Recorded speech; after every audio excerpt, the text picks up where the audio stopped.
Buenas tardes. A nombre del Tribunal Electoral, del Poder Judicial de la Federación y en particular de la Escuela Judicial Electoral, les agradecemos a todas y a todos que estén en esta nueva emisión de nuestro programa ¿Por qué leer A? En esta ocasión es una emisión dedicada a la jurista norteamericana Ruth Bader Ginsburg. Para hablar de esta figura nos acompaña el día de hoy la doctora Michelle Álvarez López. Ella es profesora de tiempo completo de la Universidad Autónoma de Baja California, Facultad de Derecho en Tijuana. Doctora, muchas gracias por acompañarnos. Muchas gracias por la invitación. Un placer venir a hablar de un tema que la verdad me apasiona, me encanta y que espero que pues eh, sea del agrado y que poderles motivar un poco para buscar más autores extranjeros, ¿no? Estoy seguro que así será, doctora. Bueno, la figura de la que vamos a hablar hoy, Ruth Bader Ginsburg, es una jurista norteamericana nacida en Brooklyn en 1933 y fallecida en Washington ya de forma muy reciente. Ella fue egresada de las universidades de Cornell y de Harvard. Participó fundando, digamos, la sección femenina de la Unión Estadounidense por las Libertades Civiles, esta institución tan importante. Fue una abogada litigante de primer orden que defendió incluso asuntos ante la propia Suprema Corte de Justicia de Estados Unidos, fue profesora universitaria durante muchos años y se desempeñó también en la judicatura, primero como jueza del Tribunal de Apelaciones del Distrito de Columbia a propuesta del presidente Jimmy Carter y después como justice, como jueza asociada de la Corte Norteamericana entre 1993 y la fecha de su fallecimiento en 2020, propuesta por el presidente Bill Clinton. Además de sus sentencias, desde luego, y de los casos que argumentó, hay algunos libros de los cuales me puedo permitir citar, por ejemplo, My Own Words, Justice, Justice, Too Shall Pursue, Decisions and Dissents. Es una jurista, me parece, de primer orden, de la que mucho se habla, pero tal vez, doctora, poco se conozca. Entonces, te agradezco mucho y quisiera empezar preguntándote, sobre todo para nuestra audiencia que esté poco familiarizada con el modelo judicial norteamericano y a efecto de que no hagamos cercanías o encontremos analogías posiblemente equivocadas, ¿cuál es el papel que juega la Suprema Corte norteamericana en el modelo judicial estadounidense? Bueno, hay muchas similitudes, ¿no? Creo que pueden ser falsos amigos compararlos vis a vis, ¿no? Eh, eh, es una Suprema Corte, es el máximo tribunal de los Estados Unidos, forma parte del Poder Judicial y su trabajo es pues realmente resolver casos relacionados con la Constitución, ¿no? Aquí yo creo que es muy importante hacer la diferenciación en la que las sentencias son consideradas ley en el sistema estadounidense. Entonces, al día siguiente, después de que una sentencia o una resolución se publica, pues ya es la ley de los Estados Unidos, ¿no? Lo llaman the law of the land, ¿no? La ley del territorio. Y tiene efectos inmediatos. Entonces, esto es muy interesante porque realmente sí crea esta dinámica entre los casos que se ven y los efectos que tienen casi inmediatos para todos los tribunales federales y también a veces los locales, ¿no? Y entonces hay una serie de casos, ya que pues uno de los principios del sistema estadounidense es esto del precedente judicial y cómo revisar casos anteriores, tiene efectos posteriores, y como muchos casos que nosotros revisamos, como Roe versus Wade, que es un caso súper interesante y súper conocido de la Suprema Corte, como hace un año, pues, el año pasado se acaba de tumbar por una nueva resolución que deja sin efecto Roe versus Wade, ¿no? Entonces, los efectos de la Suprema Corte, pues, son eh, contundentes y tienen efectos instantáneos. La Suprema Corte tiene esta diferencia también en que todos sus miembros, jueces, que pues sean equiparables a los ministros en México, pero que les llaman justices, o sea, justicias, pues tienen este puesto vitalicio o hasta que ellos decidan renunciar. Entonces, ese, al final de la vida de Ruth Bader Ginsburg, pues este es un tema, ¿no? La renuncia. Es un tema controversial en la vida de ella, pero, pero bueno, es distinta a la Suprema Corte. eh, También es distinta la forma en la que se manejan los casos, porque aquí podemos ver casos eh, un caso, una sentencia que tiene efectos, no sé, en Chihuahua, en Coahuila, y que no necesariamente significa que va a tener efectos aquí en Baja California o en otros estados, ¿no? Pero allá sí es contundente. Entonces, eh, esto de estar viendo que esto es lo que está sucediendo en la Suprema Corte y cómo nos puede afectar, es bien interesante. Hay mucha gente que la sigue. Yo sin duda, cuando puedo, sigo lo que sucede en la Suprema Corte, pero es una figura, yo creo, icónica, Ruth Bader Ginsburg. Y fuera de pues culto a la personalidad de lo que es Ruth Bader Ginsburg para el feminismo, para las causas de los derechos humanos, pues también tiene eh, pues mucho de este trabajo, el tiempo en el que creció, cómo se desarrolló, o sea, va moldeando la idea que llega a la Suprema Corte.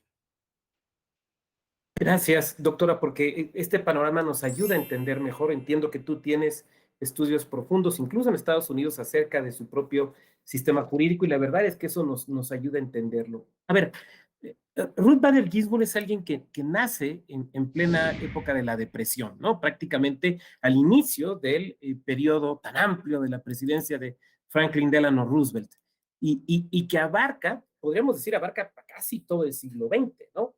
Y en ese sentido, ¿qué nos puedes platicar tú acerca de su formación, ¿no? En Cornell, en Harvard, de su participación en las luchas civiles, de su función como docente y formadora?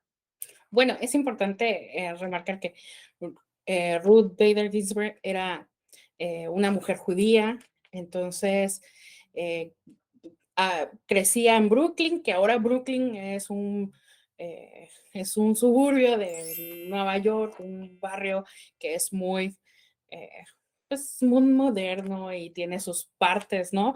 Pero en aquel entonces, pues sí era un suburbio, era un pequeño lugar donde las minorías todas coexistían unos con otros, italianos, eh, pues algunos puertorriqueños e inclusive ella con su familia judía, ¿no? Entonces, ella crece al inicio de la Segunda Guerra Mundial y esto tiene muchos efectos en su vida. Número uno, eh, la forma en la que los judíos veían en Estados Unidos cómo se estaba persiguiendo a otros judíos en Europa y en otras partes del mundo, pues sí, eh, crea en ella un sentido de que en América, pues todo está mejor y que América es un buen lugar para vivir y están buscando justicia. Entonces, el tema de la justicia es a muy temprana edad, ella lo trabaja, ¿no? Hay escritos en su libro que se llama My Own Words, donde ella publica en el periódico de su primaria y de otras, pues a nivel muy básico, ¿no?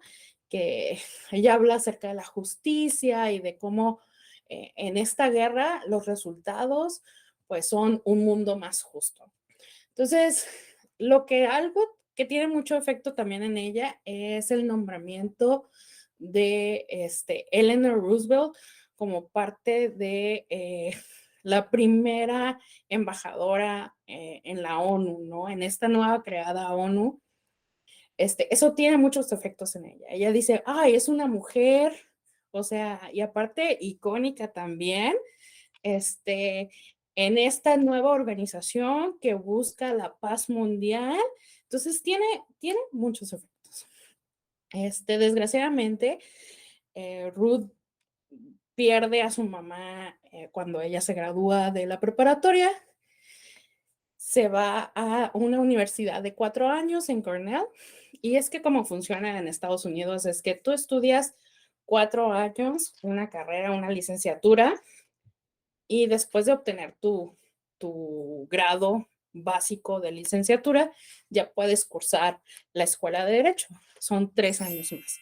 Entonces ella termina Cornell ya casada, y pues porque en los años 50, en el 54, cuando ella se gradúa, pues era común que las muchachas fueran a la universidad y que en la universidad encontraran pues marido, ¿no? Entonces Ruth se casa con Marty Ginsburg y pues él también era estudiante de Derecho en Harvard. Él iba un año adelantado que Ruth. Ruth lo sigue en Harvard, ella logra entrar, es una de las 9 mujeres en una clase de 500 personas en Harvard Law School, en la Escuela de Derecho, y ella pues lucha un poco por tener valid la validez de estar ahí, ¿no? Ella menciona que muchos profesores le decían, pues estás quitándole un espacio que otro hombre que sí va a hacer algo con esta carrera, pues podría tener. ¿Por qué tú deberías de estar aquí, no?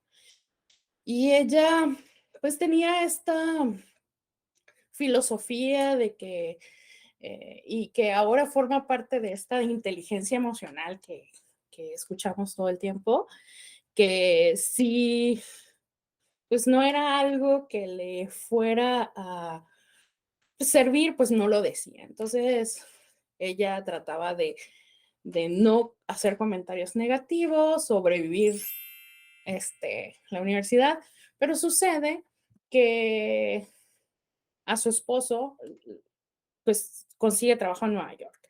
Entonces ella se cambia a otra universidad, termina Law School y la Escuela de Derecho en Nueva York y posterior no encuentra trabajo, ¿no? Se da cuenta que muchos despachos, por el hecho de ser mujer, no la quieren contratar, y más que era una mujer que ya tenía un hijo, ¿no?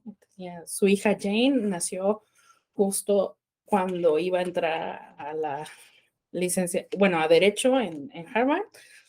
Entonces, pues no encuentra trabajo y decide dar clases. Entonces, llegó a la academia, pues por una intención verdadera, o sea, ella quería hacer una diferencia, ella era una intelectual, era una mujer muy inteligente y pues entró de lleno a la academia y empezó a litigar algunos casos pro bono. Y es como llega a la ACLU, que es la Asociación de Libertades Civiles de Estados Unidos, y llega ella a esta organización para poder litigar casos, practicar, y pues muy al principio los primeros casos muy importantes, porque esta organización toma casos específicos que sabe que puede llegar a tribunales más altos. Ella solamente los estudiaba, escribía, era parte del equipo legal, o sea, no tenía un protagonismo real, ¿no? Y también ella misma, pues, no encontraba bien su voz, fue creciendo y hasta llegar el primer caso que ella presentó ante la Suprema Corte como litigante. Y todos sus casos, después ya que ella tenía el control sobre esta rama de la asociación, todos sus casos eran relacionados con el género. y en base a su experiencia propia, ¿no? De haber sido discriminada por razón de sexo, por, porque ella era madre y su espacio no era en la práctica legal. Entonces, ella veía esta experiencia en las experiencias de muchas otras personas dentro de, de los casos que ella tomaba.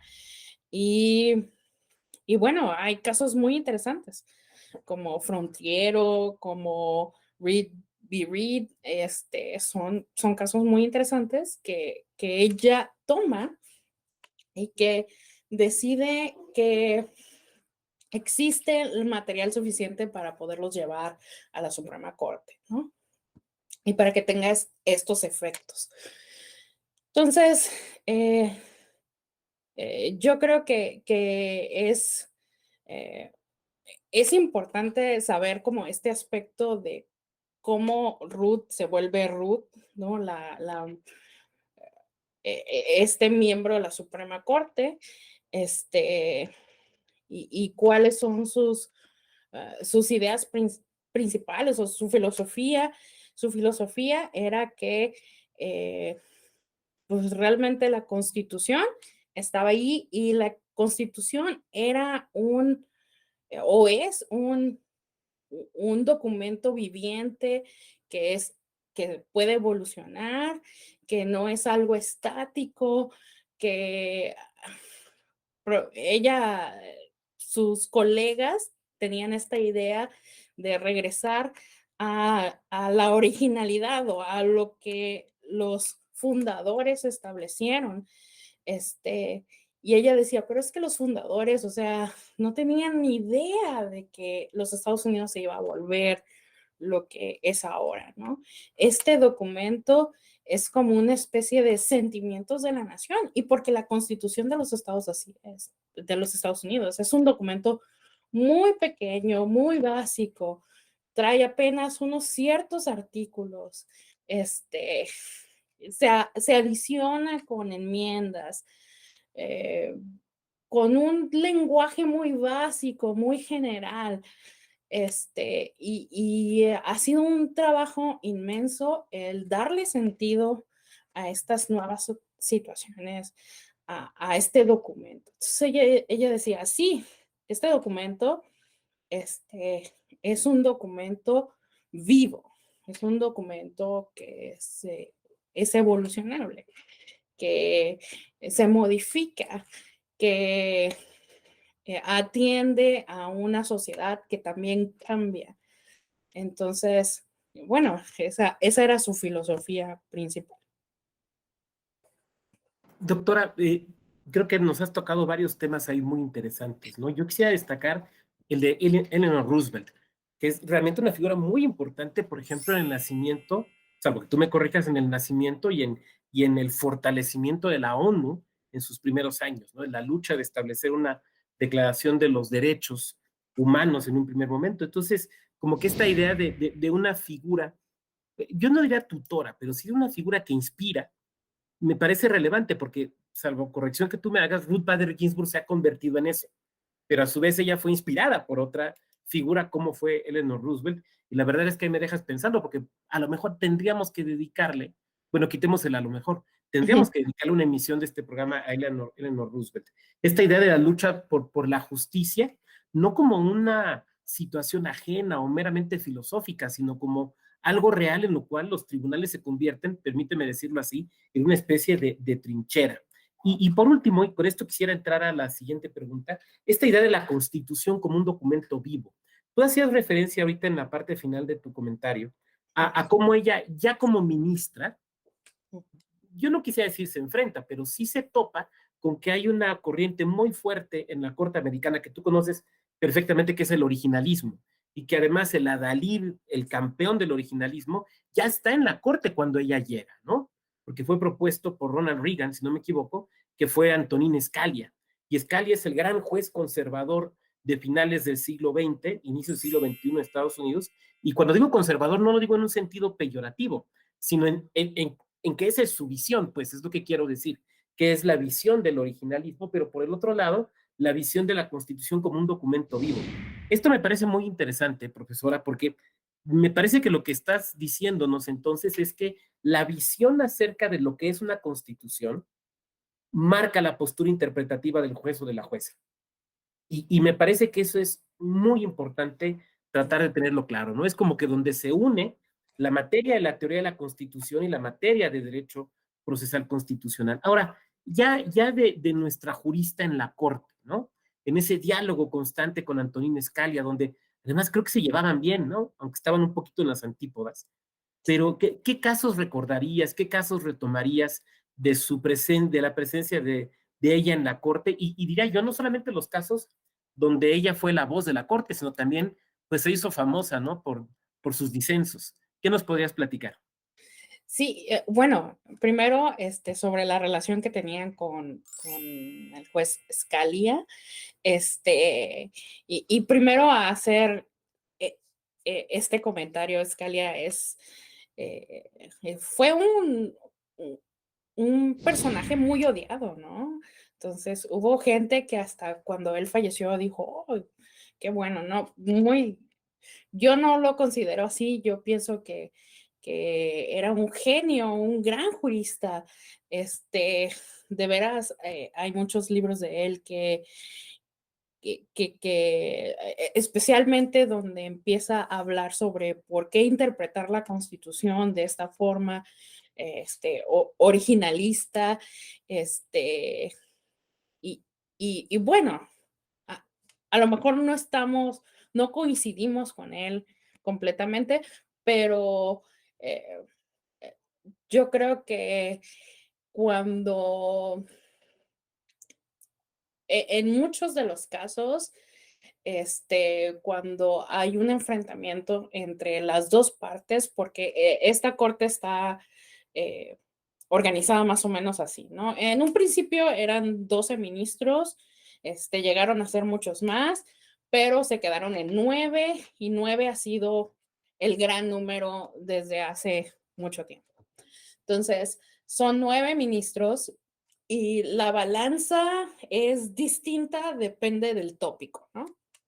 Usualmente eran, cuando Ruth Bader Ginsburg se incorporó, pues estaban más o menos equilibrados, 4-5, 4 conservadores, 5 liberales, los 5 conservadores y 4 liberales.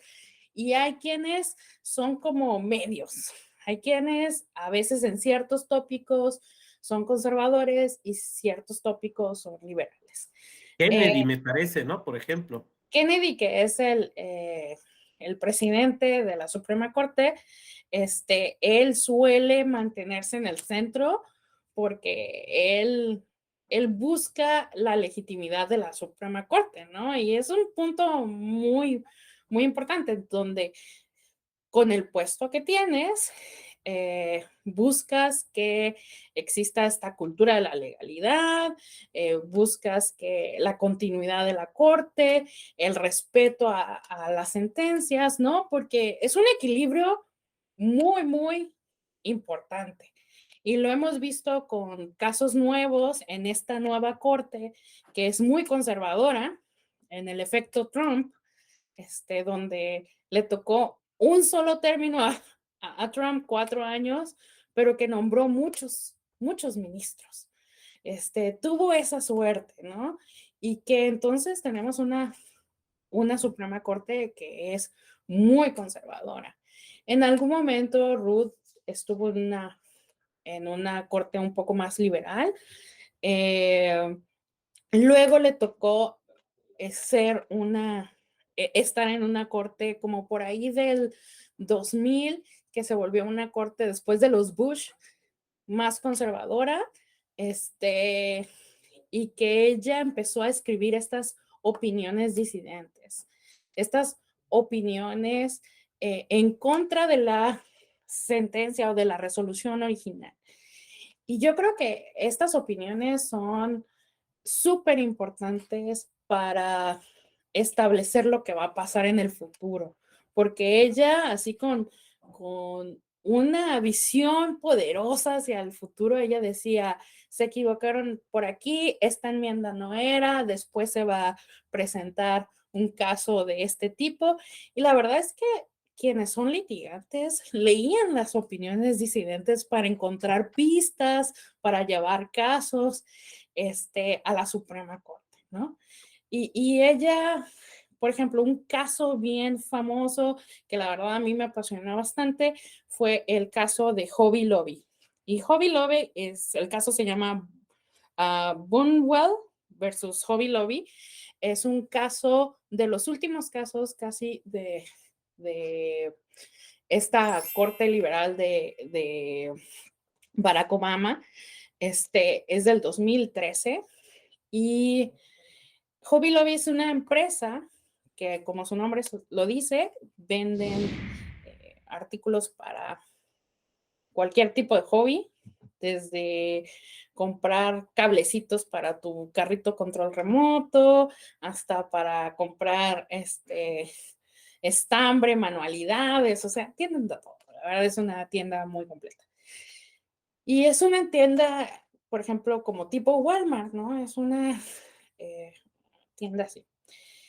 Y después del Obamacare, que es eh, pues, sistema de seguridad social universal que creó Barack Obama, que crea un estándar básico de protección en seguridad social, Hobby Lobby presenta esta demanda. Y ellos decían, es que nosotros somos cristianos y pues nuestra primera enmienda protege mi derecho a la religión y a que el gobierno no se meta con mi religión. Entonces, yo no estoy obligado a proporcionarle un seguro social a mis empleados que les pueda dar anticonceptivos, ¿no? Porque yo no creo en eso, pues. O sea, para mí, eso no va en contra de mi religión. Entonces, yo no, en mi póliza voy a poner no anticonceptivos a mis empleados, aunque sean médicamente recetados, aunque sea una condición médica que los requiera, porque al final son medicamentos, pues no, mira, va en contra de mi derecho a la religión o libertad religiosa establecida en la primera enmienda. Entonces, este caso lo pierde la facción liberal, gana Hobby Lobby, y ella escribe esta opinión disidente, ¿no? Al ser, a lo mejor ella decía que le funcionaba ser la persona más grande de edad en la corte para poder decir, yo la escribo, ¿no? Y ella la escribió y se incluye al final de la resolución.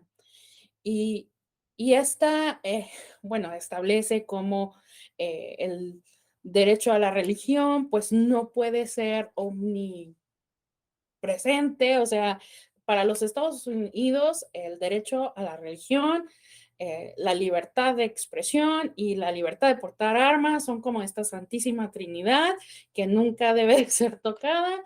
Entonces ella dice, no, no puede ser así, o sea, no podemos anteponer la libertad religiosa de uno por, por, por, por el derecho a la salud de otros, ¿no? Por el bienestar de otras personas. Y yo creo que ella encuentra en sus opiniones disidentes un espacio donde poder tener este diálogo entre el público, los litigantes, o sea, ella realmente nos da mucha información en estas opiniones disidentes. Yo creo que más que en las donde sí ella escribe la resolución o la sentencia firme, pues las opiniones disidentes de veras que son una joya. Y hay libros que recopilan estas opiniones disidentes, este, y los recomiendo bastante, pero pues también están en la página de la Suprema Corte, pueden encontrar ahí en su autoría muchas opiniones, desde los resúmenes y las versiones más completas, hasta algunas cartas que ella escribió, algunos discursos, todos se encuentran en la Suprema Corte y en la página. Doctora, por qué una estudiante o un estudiante de derecho aquí en México, eh, ya vimos tu taza, por ejemplo, hace referencia Sí, a nuestro personaje de hoy, sí. por qué alguien que está estudiando derecho aquí en México o en América Latina, primera pregunta, ¿por qué le debe importar Ruth Bader Ginsburg? Porque a lo mejor dice, bueno, pero acá es otro tipo de derecho, se litiga de manera distinta, ¿por qué le importa? ¿Por qué le debe interesar? Y segundo, ya que consigamos que se interesen en esta gran jurista, ¿por dónde entrarle? ¿Por alguna sentencia, algún libro suyo o que hable de ella? Estas dos preguntas que creo que van de la mano, pero creo que a lo mejor también van de la mano en el sentido de tú cómo llegaste a ella. Bueno, pues yo soy una persona fronteriza, así que yo vivo aquí en Tijuana y me crié en Tijuana, así que esta relación entre México y Estados Unidos y esta visión como muy cercana de cómo las cosas son distintas allá, pues me pareció siempre muy llamativa. Así que leer sobre el sistema legal en Estados Unidos era como mi hobby. Y luego se convirtió pues en algo ya más conforme cuando entré a la maestría. Pero justamente yo creo que es una de las preguntas más importantes cuando hablamos del derecho comparado, ¿no? ¿Por qué comparar el derecho mexicano con otros derechos? Y, y bueno, primero porque a veces podemos encontrar eh, respuestas a preguntas, ¿no? Que nosotros mismos nos hacemos y que a lo mejor no encontramos respuesta o que hemos encontrado respuestas distintas y decir qué está pasando allá. Entonces, esta comparativa principal entre los dos sistemas, pues nos hace primero eh, llenar un poco eh, con un poco más de doctrina por qué ciertas cosas son como son. Y número uno, pues nuestra constitución, aunque es muy distinta, pues sí forma parte de este sentimiento que se creó en los Estados Unidos, ¿no? La primera constitución moderna en el mundo y nosotros hacemos una especie de traje a la medida con nuestra constitución y y entonces el sistema constitucional, así como lo conocemos ahora, federalista, republicano, pues tiene sus primeros, eh, brotes en Estados Unidos, ¿no? A lo mejor son dos constituciones muy distintas, han tenido un desarrollo histórico súper diferente, pero vivimos en el mismo espacio y atendemos a situaciones similares. Por ejemplo, nuestro caso del matrimonio igualitario, la sentencia salió primero en México, así como por un mes, unas semanas, así súper antes en México y después en Estados Unidos. Sin embargo, los efectos han sido muy distintos, ¿no?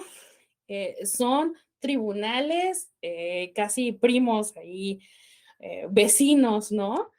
Pero que han tenido efectos distintos en una sentencia que es muy parecida, ¿no? Y que los efectos se esperaban ser los mismos.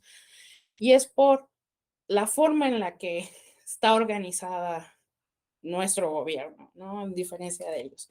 Pero encontré una frase de Ruth que explica mucho esto.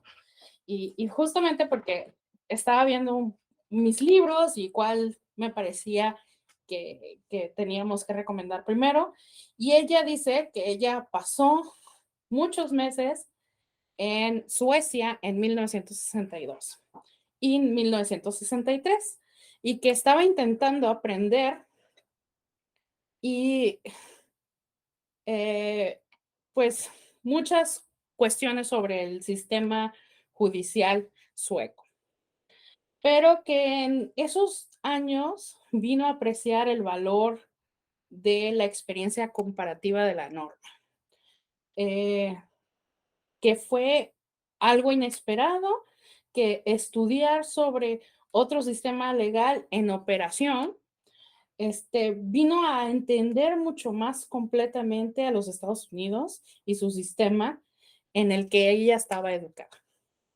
Y se convirtió en una mejor maestra, en una mejor juez y que ella en general mejor en la experiencia, ¿no?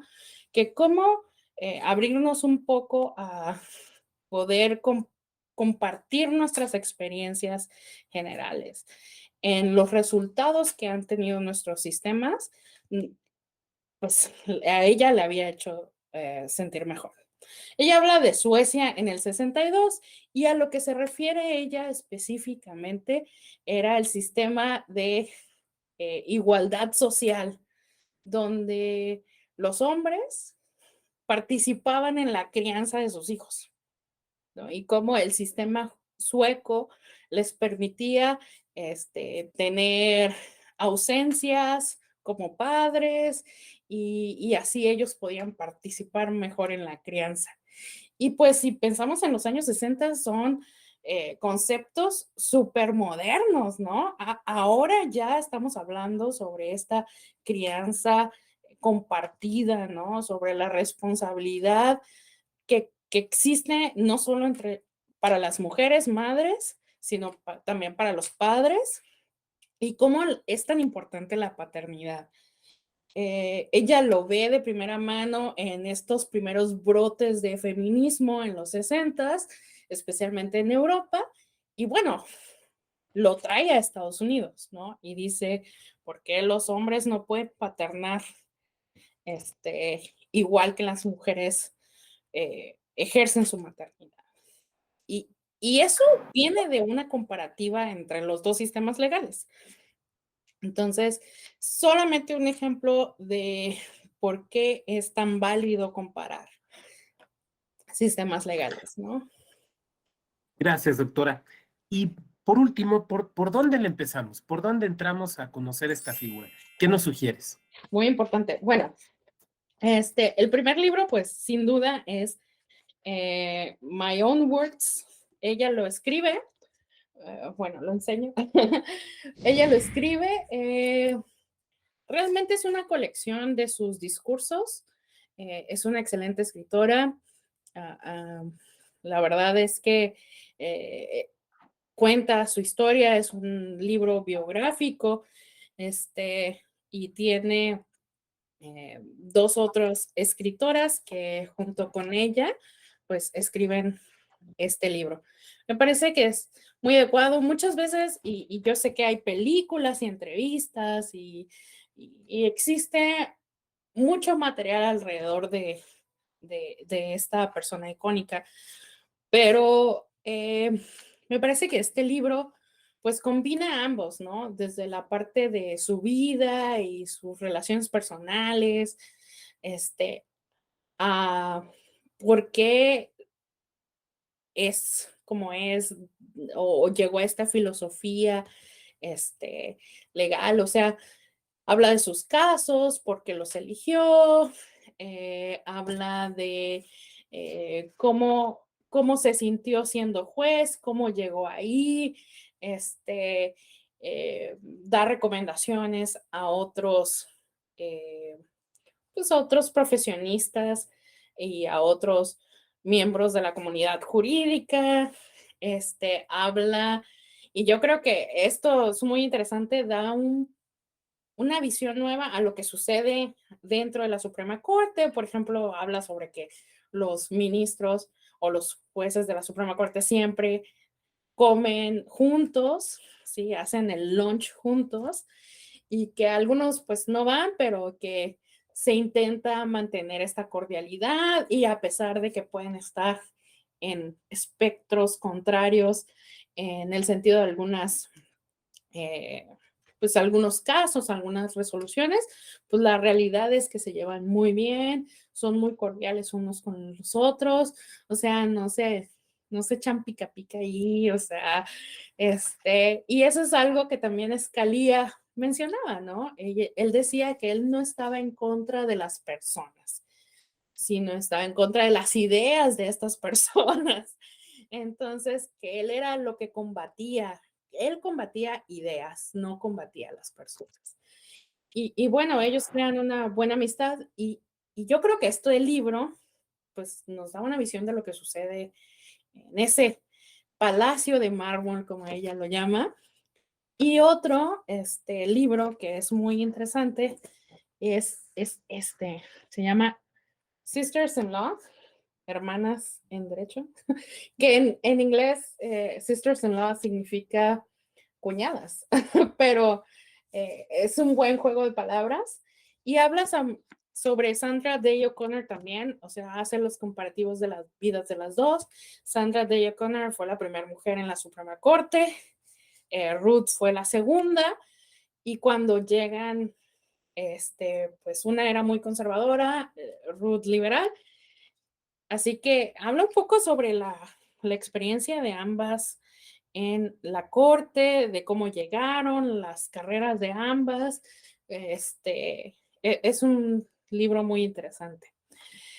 Y por ahí hay otros libros que hablan sobre sus opiniones disidentes y sobre sus casos importantes. Yo creo que es interesante cuando, cuando habla sobre una colección de casos. Eh, Sin embargo, yo creo que es un pequeño probadita para poder ver las opiniones disidentes completas. Digo, ahora que tenemos herramientas que nos ayudan para la traducción, es una invitación a que después de leer un libro y ver todos esos casos, puedan de primera mano leer lo que ella escribía en sus opiniones disidentes, las más clásicas, y también el legado de ella. Ella entendía que ella tenía un legado. Entonces, a medida que van avanzando en edad, sus opiniones se vuelven más, pues más atrevidas, más, eh, ella encuentra su confianza para poder escribir tal cual lo piensa.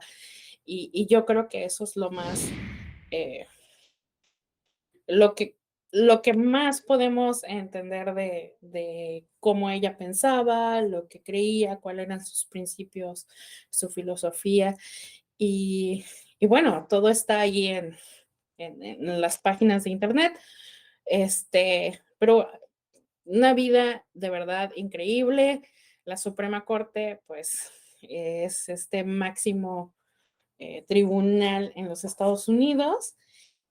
Bueno, hay muchas historias muy interesantes en la Suprema Corte. Este, yo creo que vale la pena hacer también esa invitación a conocer más de otras cortes. La verdad, doctora Álvarez, y para ir cerrando, yo creo que de aquí se nos quedan algunas ideas, ¿no? Yo hablaba hace un rato de un programa sobre Eleanor Roosevelt, pero seguramente también sobre Antonín Scalia, ¿no? Creo que es otro personaje que valdría mucho la pena. Pues, doctora, el tiempo se nos termina. Yo, a nombre, desde luego, del Tribunal Electoral, de la Sala Superior, de sus magistraturas, desde luego de la Escuela Judicial y en el mío propio, agradezco mucho que nos hayas dedicado estos minutos para repasar la vida y obra de esta gran jurista norteamericana. Y más, insisto, con el conocimiento y el expertise que tienes tú acerca de los tribunales norteamericanos. Te lo agradezco mucho. Y desde luego a nuestro público les agradecemos que de nueva cuenta hayan sintonizado aquí en el canal de YouTube de la Escuela Judicial Electoral una emisión más de Por qué leer. Muchas gracias y hasta luego. Muchas gracias.